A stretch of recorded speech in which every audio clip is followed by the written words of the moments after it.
So, have you ever wondered why some people just seem to attract money effortlessly while others struggle constantly, even though they work incredibly hard? Yeah, it feels like there's some kind of secret, maybe, that most of us just don't know. Exactly. And today, in this deep dive, that's what we're getting into. We're exploring Secrets of the Millionaire Mind by T. Harv Eker. It's a huge bestseller, really changed how millions think about money. Right. And our mission, really, is to pull out the most powerful ideas from the book and also from a summary we looked at. So that you can understand the thought patterns that might be holding you back from wealth, and crucially, how you can start transforming them. And to really grasp the power here, it helps to know a bit about T. Harv Eker himself. He was born in Canada, 1954, family of European immigrants who, as he puts it, were always poor. His own journey was, well, quite the roller coaster.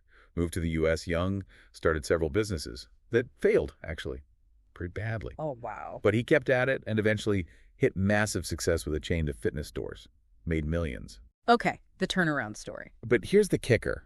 Through mismanagement, he lost it all.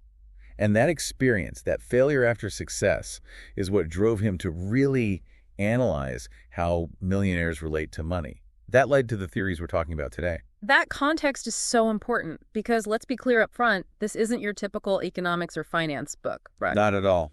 Don't expect stock tips. It's fundamentally about personal growth, about the psychology of money. The main goal is to help us understand how truly wealthy people think. And then guide us to develop that millionaire mindset ourselves by challenging those limiting beliefs we often don't even realize we have. Exactly. Ecker's really emphatic about this. If you don't change those deep-seated patterns, lasting success and wealth, they're just not going to happen. It's true. People who aren't wealthy often, subconsciously, fear wealth or push away opportunities, maybe fear of losing it or believing rich people are greedy. Or even fear of what others might think, like envy. Right. All that ties into what he calls the money blueprint. It's a really eye-opening concept. And that's exactly where we're starting this deep dive. Imagine we all have this kind of financial thermostat set in our subconscious from childhood. This thermostat, without us knowing, dictates our income, our spending. It kind of keeps us from reaching greater wealth. It's like it's programmed to pull us back to our financial comfort zone. So even if your income suddenly jumps, you somehow end up spending it to get back to that familiar level. It's a powerful image. Incredibly powerful. And Eker boils it down to this formula, which I think is brilliant. P for programming leads to T for thoughts. Which generate F for feelings, driving A for actions, and those actions produce R for results. PWTFARR. But what's really fascinating and what sets his work apart is his emphasis on the subconscious. When faced with a choice between deep-rooted emotions and logic, The subconscious almost always picks the emotions. which explains why sometimes we know what we should do with money, but we do the opposite. Exactly. And this leads us to the three main influences that Eker says shape that financial conditioning. First up is verbal programming. Think about everything you heard about money as a kid. Phrases like, money is the root of all evil, or rich people are selfish, maybe there's never enough, Yeah, money doesn't grow on trees. that kind of thing. If you grew up hearing money is bad or scarce, your subconscious is programmed to avoid it, even if you consciously want it. Makes sense. What's the second one? The second influence, Follow. modeling. This is mainly about how our parents or other authority figures handled money. Ah, what we saw. Exactly. Were they spenders or savers? Were there constant arguments about money? Or was it handled calmly? Eker talks about these unconscious vows of loyalty we sometimes have to their beliefs, making it hard to break free. That's deep. And a crucial warning here. If your main drive for money is fear or anger or needing to prove something, Eker warns that money, even if you get it, won't bring real happiness. So the motivation matters. Hugely. The key is linking money to purpose, contribution, and joy, not fear or resentment. Okay, and the third influence. Specific incidents. These are those intense emotional experiences from the past related to money. Like maybe big family fights over debt. Or moments of real scarcity that left a mark. Yeah. Even though they're past, these experiences get etched into our subconscious and can sabotage our efforts to get wealthy. Wow. In fact, Eker identifies these differing money patterns stemming from these incidents as the #1 cause of relationship breakups. Not money itself, but the clash of their blueprints. That's a powerful reminder of how the past can really run the show. Totally. But the good news is, Eker gives us a roadmap for change. 4 key elements. First, Awareness, just recognizing the pattern exists in you. Okay, gotta see it first. Second, understanding, figuring out where that conditioning came from. Third, disassociation, realizing that way of thinking isn't you. You can choose to let it go. Right, detaching from it. And fourth, reconditioning. This is where action comes in. And a really powerful tool for this, declarations. Ah, yes, the declarations. I find this one of the most practical, game-changing ideas in the book. He doesn't see them as just affirmations, does he? No, not just wishful thinking.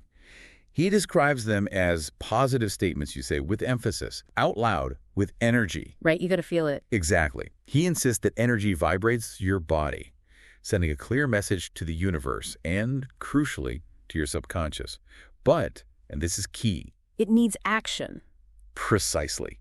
A declaration is stating your intent, but it must be backed by action to be effective. He recommends saying them morning and night, even looking in the mirror. Why the mirror? He says it speeds up the process because you're directly confronting your subconscious mind. Interesting. Okay, so with that solid foundation of the money blueprint, we get to the second part of the book. The wealth files. This is where he contrasts 17 ways of thinking that radically differentiate rich people from, well, people who aren't thriving financially. And it's important to note, like he does when he says poor, he's not being judgmental. It's just an objective description of a financial state, their current thermostat setting. Exactly. It's about mindset, not inherent worth. Perfect. Let's dive into these files. Wealth file #1. Rich people believe, I create my life. Poor people believe, life happens to me. Huge difference right there. Rich people take total responsibility for their financial outcomes. While those who aren't often fall into victim mode, right? Blaming others, making excuses like money isn't important. Which, as Keeker points out, is just not true. Money is crucial where it works, or they just complain. And Eker is blunt. There is no such thing as a wealthy victim. That's a line to remember. Absolutely. Because, like he says, what you focus on expands. If you complain, you just attract more bad stuff. It's about taking control of your reactions. Totally. And that connects directly to wealth file #2. Rich people play the money game to win. Poor people play the money game to not lose. Big difference in intention. Rich people aren't just looking for comfort. They aim for massive wealth and abundance. They set ambitious goals. Whereas poor people often settle for just security, just paying the bills. Right. And Aker puts it starkly. If your goal is to be comfortable, chances are you'll never get rich. But if your goal is to be rich, chances are you'll end up mighty comfortable. It's about the level of ambition. That's fascinating how many of us just say, I just want to be comfortable. And linked to that ambition is wealth file #3. Rich people are committed to being rich. Poor people want to be rich. He breaks down wanting into 3 levels. First is just, I want to be rich, kind of passive and effective. Just a wish. Then there's, I choose to be rich. It's an active decision, taking responsibility. Yeah. But the real game changer, the commitment level, is I commit to being rich. What does that entail? Total dedication.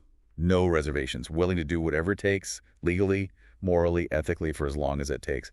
He argues this lack of unwavering commitment is the main reason most people don't get rich. That's a high bar, but it makes sense. And if you're committed, you'll naturally start thinking like wealth file #4. Rich people think big. Poor people think small. Here, Eker introduces his law of income. You get paid in direct proportion to the value you deliver to the marketplace. And that value is determined by supply, demand, quality, and a big one. Quantity. How many people do you serve or impact? Poor people often think small out of fear or feeling insignificant. While rich people aim to add value to the lives of thousands, even millions, it's about scale. Absolutely. And when you think big, you start seeing the world differently, which leads us to wealth file #5. Rich people focus on opportunities. Poor people focus on obstacles. The optimist versus the pessimist. Kind of, but it's more proactive. Rich people see potential for growth and rewards, where others just see problems, risks, reasons not to act. They operate with mindset of, it'll work because I'll make it work. They take action. Yes. While poor people often wait for luck or the perfect moment, Eker stresses action is essential. If you focus on problems, that's all you'll see. Focus on opportunities and you'll create them. Makes sense. Okay, what's next? This leads to wealth file #6. Rich people admire other rich and successful people. Poor people resent rich and successful people. Ooh, that's a tough one for many. It really is. But Eker is very clear. Resentment, envy, or criticism of the rich is one of the surest ways to stay broke. How can you become something you despise? Good point. He even shares an anecdote about driving his Jaguar in a poor neighborhood one year, got cans thrown at him, car scratched. Next week, same area, but in a modest rental car. No problems. Wow, illustrates the prejudice. Exactly. His advice from Huna philosophy is powerful. Bless that which you want. If you want wealth, admire those who have achieved it ethically. Bless that which you want. I like that. And wealth file #7 ties right in. Right. Rich people associate with positive, successful people. Poor people associate with negative or unsuccessful people. Like attracts like, or maybe shapes like. Rich people actively seek out mentors, role models, a community that pushes them. While poor people might feel more comfortable around complainers or losers, often judging successful people out of discomfort or fear of rejection. Yeah. Eker suggests that others' negativity can actually be a reminder of how not to be, a chance to choose differently. Your environment shapes you, so choose wisely. Very true. Okay, file #8 feels critical for anyone in business. Absolutely. Wealth file #8. Rich people are willing to promote themselves and their value. Poor people think negatively about selling and promotion. This aversion to selling yourself is a huge roadblock, isn't it? Massive. It might stem from bad experiences, parental programming like don't toot your own horn, or what Eker calls the arrogance issue, believing people should just know your value without you having to promote it. That's a common trap. Yeah. I remember Andrea Redondo from the Investment Club sharing something related to this. Oh, yeah. She mentioned always getting top grades, winning awards, but finding it incredibly hard to talk about it, feared being seen as boastful. That rings true for many. But when she realized that was limiting her, she tried opening up a bit, and she was surprised people weren't critical. Sometimes they even playfully scolded her for not mentioning it sooner because those achievements showed her drive. And it opened doors for her. Exactly. More opportunities came her way just from that small shift. It's a great example of how that programming directly impacts professional and financial chances. It's a crucial point, because Eker says leaders earn a heck of a lot more money than followers. If you truly believe in your value, your product, yourself, it's almost your duty to promote it. How else can you add value or thrive? Makes perfect sense. Okay, moving on. Right. Wealth file #9. Rich people are bigger than their problems. Poor people are smaller than their problems. Rich people don't avoid problems. They face them, focus on solutions, and build systems so they don't happen again. So it's about perspective and growth. Precisely.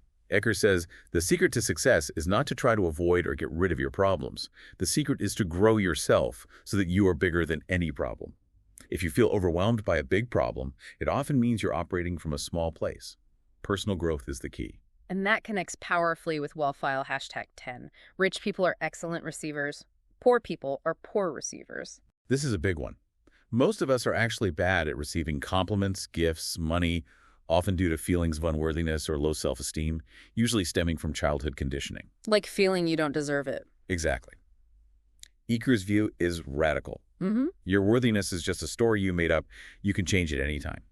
He debunks the myth, it's better to give than to receive. How so? He argues there are two sides of the same coin. Giving needs receiving to complete the cycle. If you're a poor receiver, you deny others the joy of giving and money. It just magnifies your existing character traits. So how do you practice receiving? One practical tip is his play account, money, specifically set aside for fun, for pampering yourself, to practice receiving pleasure and abundance without guilt. I like that idea. Okay, what's #11? Wealth file #11 gets to the heart of financial freedom. Rich people choose to get paid based on results. Poor people choose to get paid based on time. Salary versus commission or business ownership. Right. A steady paycheck offers security, sure, but it caps your wealth potential. Living purely for that security, in this context, means living in fear of uncertainty. So rich people prefer variable income. They prefer commissions, owning their own businesses, profit shares, where their income is directly tied to the value they create. They understand time is finite. Capping your income is self-sabotage. Most millionaires got rich through their own businesses, which also offer tax advantages and unlimited potential. Okay. Wealth file #12 seems very mindset-focused. Rich people think both. Poor people think either. This is pure abundance thinking. Rich people operate in a world of possibilities, looking for ways to have both a successful career and a fulfilling family life, or fun and work, or money and happiness. Whereas poor people, from a scarcity mindset, feel they always have to choose, to sacrifice something. Exactly. The transformative question Eker wants us to ask is, how can I have both? It dismantles that false belief that money and happiness are mutually exclusive. Like he says, you can have your cake and eat it too. Poor people often don't even believe they deserve the cake. That is so liberating. All right, wealth file. Hashtag 13. Rich people focus on their net worth. Poor people focus on their working income. The true measure of wealth isn't your salary. It's your net worth, the total value of everything you own, assets, minus everything you owe, liabilities. And Eker highlights 4 key factors for net worth. Yes. Income, both active and passive, savings, investments, and simplification, meaning reducing your cost of living. Income alone doesn't build wealth. So you need to track it. Absolutely essential. Track your net worth regularly because, as he says, where attention goes, energy flows and results show. And tracking leads us nicely to wealth file hashtag 14. Rich people manage their money well, poor people mismanage their money. For Eker, this might be the single biggest difference between financial success and failure. It's not about having a lot of money to start managing. It's about managing what you have now, however little, so you can have more later. The habit is more important than the amount. Exactly. He proposes a simple but effective system. The 6 jars or accounts. 10% for financial freedom, investments only, 10% for long-term savings, 10% for education. 50% for necessities, 10% for that play account we mentioned. Right, to spend monthly on fun. And 10% for giving. His bottom line is blunt. Either you control money or it will control you. Powerful. Okay, wealth file hashtag 15. Rich people have their money work hard for them. Poor people work hard for their money. Hard work alone, while commendable, isn't enough for wealth. You have to work smart. Using leverage. Yes, leveraging other people's time, delegating, and leveraging your money, investing to make more money. The ultimate goal is financial freedom, working because you choose to, not because you have to. And the key is passive income. 2 main sources: money working for you, investments, and businesses working for you, automated systems. Rich people think long-term, investing for the future. Poor people often focus on immediate gratification, buying expenses that don't grow in value. For the rich, $1 is a seed to grow 100 more. It's a constant cycle of planting and harvesting. Okay, almost there. Wealth file hashtag 16 addresses a huge barrier for many. Fear. Rich people act in spite of fear. Poor people let fear stop them. Action is the essential bridge between your inner world, dreams, ideas, and your outer world results. But most people wait for the fear to go away first. Which is the big mistake. Rich people feel fear, doubt, worry. They're human, but they act anyway. Eker puts it brilliantly. If you are willing to do only what's easy, life will be hard. But if you're willing to do what's hard, life will be easy. So you have to push your comfort zone. Exactly. Expanding your comfort zone is expanding your wealth zone. And he reminds us our mind is like a drama scriptwriter, always inventing worst-case scenarios. We have to train our minds not to let those negative, paralyzing thoughts take over. So true. And finally, the last one, wealth file, hashtag 17. Rich people constantly learn and grow. Poor people think they already know it all. If you're not yet rich and happy, chances are you still have crucial things to learn. But poor people often try to prove they're right. Even when their financial results say otherwise. Eker says you can be right or you can be rich, but you can't be both, highlighting the need to consciously choose learning and growth over ego. Success is a learn it still. Absolutely. And the order is critical. First, B, become a prosperous person in your mindset. Then D-O, take the necessary actions to finally achieve wealth. The goal of building wealth isn't just the money. It's about growing into the best version of yourself along the way. And who do they learn from? Crucially, rich people learn from true masters, from people who are richer and more successful than they are, not from friends who are in the same boat or have the same scarcity mindset. Wow, what a comprehensive set of files. This whole deep dive, it really feels like it's about more than just finances, doesn't it? Oh, absolutely. It's a clear map for understanding your own patterns, not just financial ones. And it gives you mindsets you can start applying today to transform your relationship with money. And honestly, with any goal you have. It really is like a manual for holistic personal growth. Exactly. The applicability goes way beyond your bank account. It's a growth mindset that can boost you in any area, relationships, health, because how you do one thing is often how you do everything. So, for everyone listening, if your financial thermostat feels like it's set to scarcity, what's one small but powerful action from today's discussion you could take to start resetting it, even if it feels uncomfortable? Yeah, because that first step, however small, is often the most important one. We've explored how your deepest beliefs, forged way back in childhood, shape your financial destiny in ways you might never have imagined. And that true wealth isn't just about how much money you have. It's about the mindset you develop to create it, keep it, and grow it. Every small shift in your thinking can open up a world of possibility. Absolutely. And if this has sparked your curiosity, if you want to dive even deeper into this powerful mindset that could genuinely transform your financial future, Then we really encourage you to listen to the full audiobook of Secrets of the Millionaire Mind by T. Harv Eker. it's truly an investment in yourself that could change the course of your life. And you can listen to it for free with an Audible trial. That's right. Just click the link you'll find in the description of this deep dive. Seriously, don't miss out on this golden opportunity.